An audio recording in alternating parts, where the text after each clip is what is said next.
कैसन पोथिया बेचर लाए नारद बाबा खोजी दिहला बुढ़वा दामाद। कैसन पोथिया बेचर लाए नारद बाबा खोजी दिहला बुढ़वा दामाद। 12 बरिसवा के गौरी धिया बाड़ी हो शिव के उमरिया 100 साल। 12 बरिसवा के गौरी धिया बाड़ी हो शिव के उमरिया 100 साल। बड़े बड़े जटा शिव के पाकल बाटे दाढ़ी हो मुहवा में को नइखे दाँत। बड़े बड़े जटा शिव के पाकल बाटे दाढ़ी हो मुहवा में को नइखे दाँत।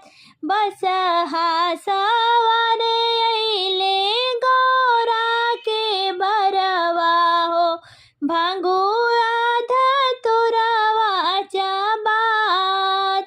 बसहा सवार अइले गौरा के बरवा हो भंगिया धतुरवा चबात।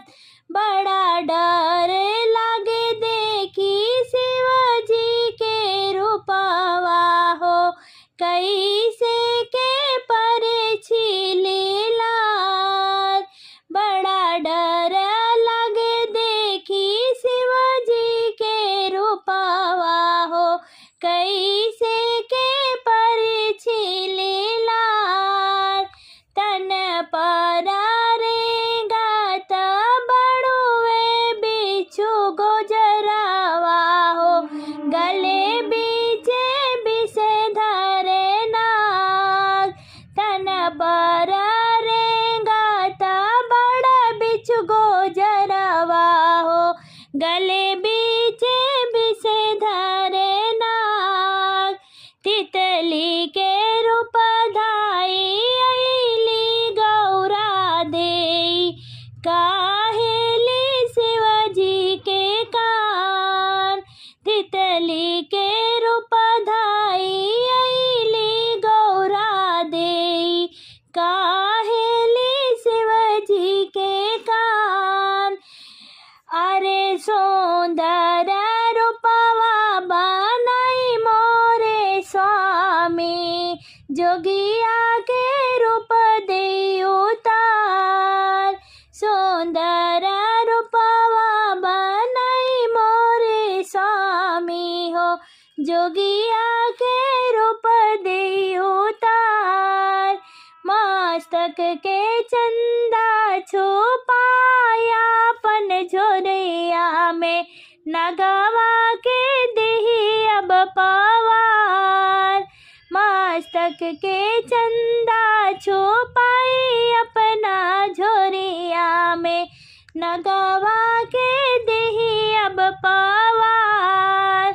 रूपवा बदली शिवजी माथे मौरिया पहिरे ले आई के मैना गवा ठाड़। रूपवा बदली शिवजी माथे मौरिया पहिरे ले आई के भैले मैना गवा खाड़। परिछाऊं सासू जी आपन जमाई के तिलक लगाई लीलार। परिछाऊं सासू जी आपन जमाई के तिलक लगाई लीलार। बाजन लागे सतरंगिया बजानवा हो गौरा शिव के हो खेला विवाह। बाजन लागे सतरंगिया बजनवा हो गौरा शिव के हो खेला विवाह। गगन से दिवसा फूल बरसावेले विष्णु जी शंख बजाए गगन से दिवसा फूल बरसावेले विष्णु जी शंख बजाए झूमे झूमे नाचेला नंदी बैलवा हो सखी सब गावे मंगल गान झूमे झूमे नाचे